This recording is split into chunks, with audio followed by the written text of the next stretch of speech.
मेरा नाम श्याम है, श्याम सुनार। मैं मराठी महानगर पेपर में काम करता हूँ, पत्रकार हूँ। आपकी बातों से मतलब मेरे पास शब्द नहीं है क्या बोलना, लेकिन ये मुझे लगता है कि भारत में हिंदू और मुस्लिम एक होने के लिए कुछ ना कुछ होना चाहिए, ऐसा मुझे लगता। मैं करता आया हूँ 10-12 साल से, लेकिन आपके मुंह से मैं ये सुनना चाहता हूँ कि भारत में बस्ती में, मैं तो 40 गाँव इस गांव में रहता था, मुंबई में रेजुलेटी के लिए आया हूँ।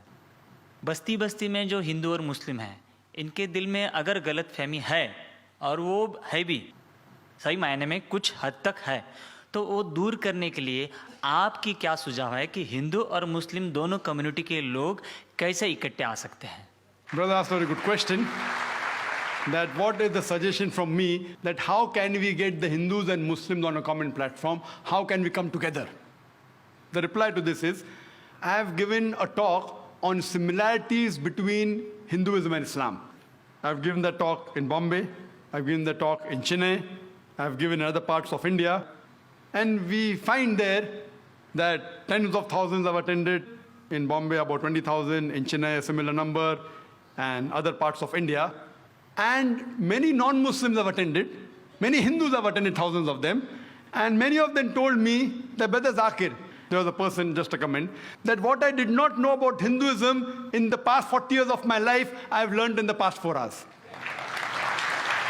I follow the guidance of the Quran of Surah Al-Imran, chapter 3, verse 64, which says, Ta'ala ila kalmatin sawa'im bainakum. Come to common terms as us and you. Which is the first term? Allah na'budu illallah. That we worship none but one God. What we realize that I don't believe in interfaith dialogue. We say that Hinduism is the same, Islam is the same, Christianity is the same. This is just a gimmick. If I ask the Hindu Pandit, will you become a Muslim? He'll say no. If I ask the Muslim, will you become a Christian? He'll say no. If I ask the priest, will you become a Hindu? He'll say no. So what is same? It's not same. We have to agree that there are differences, but there are similarities also. Let us agree at least to follow the commonalities. What is different, keep it aside. So what I say, that take all the religious scriptures, whether it be the Bhagavad Gita, whether it be the Veda, the Upanishad, the Bible, the Quran, at least what is common, what is different, keep it aside, we can discuss some other time, but at least what is common, let us agree to follow it. And I've given the talk and I've showed so many similarities. So many. So you can refer to my video cassette.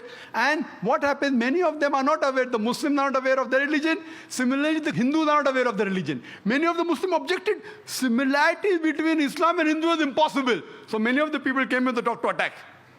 The Rabbi, I'm bowling, what nonsense. Hindu and Muslim same. Ho hi nahi sakta hai. But when they heard the talk, they were shocked. Those who came to attack, they agreed with the talk. Similarly, many Hindus came. So what we realize, that what is common we should follow. And number one is Allah na'budu illallah, that we worship none but one God. That's the most common thing, and which you can give quotations. And we can give quotation from the Vedas, from the Bhagavad Gita. It is mentioned in the Chandogya Upanishad, chapter number 6, section number 2, verse number 1. Ekam evidityam, God is only one without a second. It's mentioned in the Shvetashvatara Upanishad, chapter number 6, verse number 9. Nachasya kasij, janita na chadipa. Of him, there are no Lord. He has got no parents. These are Sanskrit quotations. That means Almighty God has got no parents. He has got no Lord. Furthermore, if we analyze, it is mentioned in the Shvetashvatara Upanishad, chapter number 4, verse number 19. Natasti pratimasti. Of that God, there are no images. There is no pratima, there is no photograph, there is no idol, there is no image. Same thing in Yajurved, chapter number 32, verse number 3. Natasya pratimasti. Of that God, there are no images. So if you go back to your Vedas and your religious scriptures, it speaks about one God. So people many a times are not aware of the scriptures. And when the question just a couple of days back, I had given an interview to Star News. They asked me, Brother Zakir, what is your view regarding Vande Mataram? Can the Muslims say or not? I said, what do the Muslims say? I'll come to it afterwards. I'll first tell you what the Hindu scriptures say. He was shocked. What do I mean by that? I said, if anyone who's a scholar of the Veda agrees that God has got no pratima. So when you say Vande Mataram, that this country is my mother and you call it God, a person who's a scholar of the Veda, I'm not talking about the normal people who don't know about the scriptures. But you ask a scholar, he will say that Vande Mataram goes against the Vedas. Because Vande Mataram in no less than 3 places it says, I bow down to thee. I worship thee. if you see about the Arya Samaj and you see the various top scholars, they think according to the Vedas, idol worship is not permitted. There are verses in Bhagavad Gita, chapter number 7, verse number 20, which says that you should not do idol worship. So here when we go back to our scriptures, unfortunately, they believe in a form of pantheism. So even according to the Vedas, if you're a good scholar, this song, Vande Mataram, that I bow down and I worship thee, as I quoted in Sanskrit about Upanishad, it's against. Even in Islam, there are 12 lines which are objectionable. 3 times it is said, Vande Mataram, which means I bow down to thee. If once it says that this country is my mother, once it says I will kiss the feet, once it says about the divine things, about the smile, talking about divinity, it calls it Lakshmi, it is called Durga, all these things are objectionable. We Muslims, we love this country, but we will not bow down to anyone but to Almighty God. Even a mother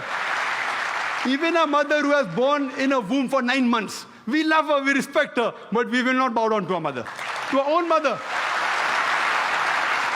The number one human being who we love and respect in the world after Allah subhanahu wa ta'ala, it is Muhammad sallallahu alaihi wasallam. We will even not bow down to our Prophet Muhammad, peace be upon him. Is it required that we should sing this song, Vande Mataram? It is a political gimmick. Politicians, they thought they'll get the vote bank. They even made a gimmick on the date. You know when it was written by Bankim Chandra Chattopadhyay in 1876. It was published in 1882. Now where is century come now? And where's 7th September? They made a mistake, the political gimmick. Furthermore, even a Muslim living in Saudi Arabia, he cannot bow down to his country, Saudi Arabia. Even a Muslim living in Pakistan cannot bow down to Pakistan. It is shirk. So to say that the Indian Muslims are not patriotic, it is our religion. Our creator, our God who has made this country is far superior. So we love this country. When required for the truth, we are willing to die for this country. But we will not bow down to anyone but Almighty God.